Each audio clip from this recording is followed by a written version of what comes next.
Alright everyone, I was going to do a garden update before. I actually had a bee crawling on my hand that I didn't care about, but it was an impossible situation because this fucking camera. I'm going to get a new one, I tell you. Anyway, I've got cow shit, I've got mulch, 5 bags of mulch, 12 bags of the cow shit. I'm going to get twice as much. You can see I'm covered in dirt from transplanting a chamomile plant. I'll show you that again because that was interesting. Yeah, I had a bee hovering around my hand.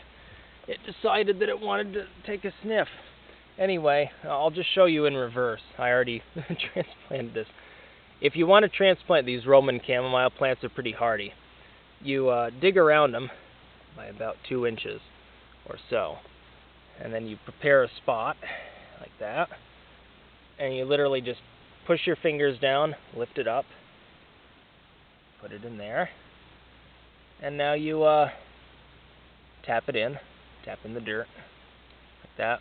You're going to want to brush it off a little bit, and then you immediately water it, because otherwise it'll probably die off. And you just cover that up.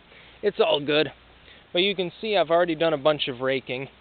I've got more mulch. I've got more cow shit. I did all the brush removal in here. I removed chunks of brush, detritus from here. You can see there's a bunny hole. And that's where the rabbits were living. That's why I had to move the fence. Literally, I'm not willing to deal with that. I don't want to kill them or anything. But those have been lopped off a little bit. That'll all go fallow. I have to pull all the perennials out of here along with the rhubarb. And the rhubarb is, indeed, starting to come through. This bed's still looking pretty good. You can see a lot of organic matter, charcoal and stuff in it. I piled all that brush in here. I got to till it in, and then within a few weeks, this will be all ready to spread around. The path back there still looks good and everything. Still a few little spots of snow or whatever, but that's fine.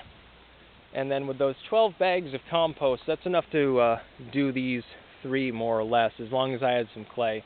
If not, it's enough for 2 of them.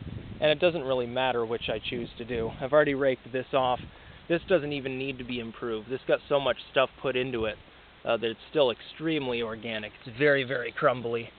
You can see it's probably the best soil in the garden, actually, by this point. It's literally perfect. And you can see the shed came down. Unfortunately, despite the fact that it was filled with bricks and stuff, it's completely wasted. It's snapped apart. It's going to have to be torn up. And there's still a lot of scrap wood around the property that has to be burned. That makes ash. Wood ash is good for your garden. Charcoal is good for your garden. This soil's perfectly fine. Doesn't really need much added to it. A couple bags of compost, and then like 3 or 4 over here. And the rest will be used in between. I'm going to conjoin them. And then here's going to be mulch, but either on this side, bringing this way, or this side, coming this way, about 2 to 3 feet, I'm going to be expanding. And then on the end, these 2 beds are also going to be conjoined. And the outside ring will still be grass. I'll still have to mow it normally. But the inside will all be mulch, which will really, really cut down on the growth of weeds. So that's really the garden update. There's not much other than chamomile growing literally everywhere. You can see some seedlings there. There are seedlings there. It's unstoppable. I've got probably 200 or 300 of them. I'm actually going to have to destroy most of them or transplant them elsewhere. There's a limit to how much work you can do just to transplant chamomile seedlings, even if they do make a good tea. And those are all Roman chamomile, not German. They're a perennial, not an annual. They're extremely hardy to fairly low temperatures. As you can tell, we hit about 10 below this year, and they're still alive. That's about all. Peace out.